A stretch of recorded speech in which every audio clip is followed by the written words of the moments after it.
ბათუმის სახელმწიფო დრამატული თეატრი ტრაპიზონის შავი ზღვის 26-ე საერთაშორისო თეატრალურ ფესტივალში მონაწილეობს, სადაც სპექტაკლით დარისპანის გასაჭირი წარსდგა.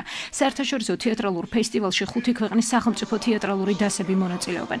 ფესტივალი მონაწილეებს საერთაშორისო სივრცეში საკუთარი კულტურისა და თეატრალური ხელოვნების წარმოჩენის საშუალებას და შავი ზღვის რეგიონის ქვეყნებს შორის კულტურული დიალოგისა და თანამშრომლობის გაღრმავების საშუალებას აძლევს.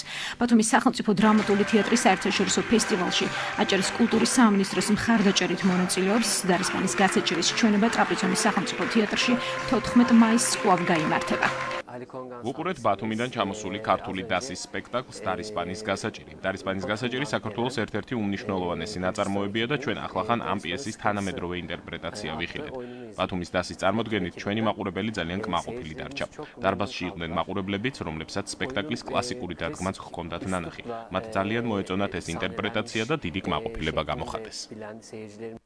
უმეტესი მადლობა აჭარის მთავრობას, განსაკუთრებული მადლობა აჭარის კულტურის სამინისტროს და პირადად ქალბატონ ელის ობოლქვაძეს თავის გუნდთან ერთად რომ მოგვცა საშუალება ჩვენ შავი ზღვის საერთაშორისო თეატრალურ ფესტივალზე მიგვეღო ბათუმის დრამატულ თეატრს მონაწილეობა და მიგვეღო ის საოცარი ემოცია, რომელიც ახლახან განვიცადეთ ჩვენ სპექტაკლის დამთავრების შემდეგ დარბაზში. ძნელია, როცა უცხო ენაზე მიმდინარეობს სპექტაკლი, მაგრამ აბსოლუტურად ყველა აქცენტი და ყველაფერი სწორად იქნა გაგებული და ახმული მაყურებლის მიერ. მინდა გითხრათ, რომ მოხიბლული ვარ, მინდა გითხრათ, რომ აუდიტორია მოხიბლული იყო დღევანდელი სპექტაკლით. ხაზი მინდა გაუსვამ მსახიობების ძალიან დიდ ოსტატობას.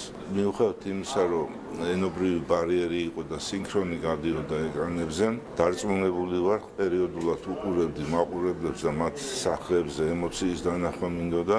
პრაქტიკულად ისინი არ უყურებდნენ ეკრანს და ემოციებით გებულობდნენ თუ რაზე იყო საუბარი.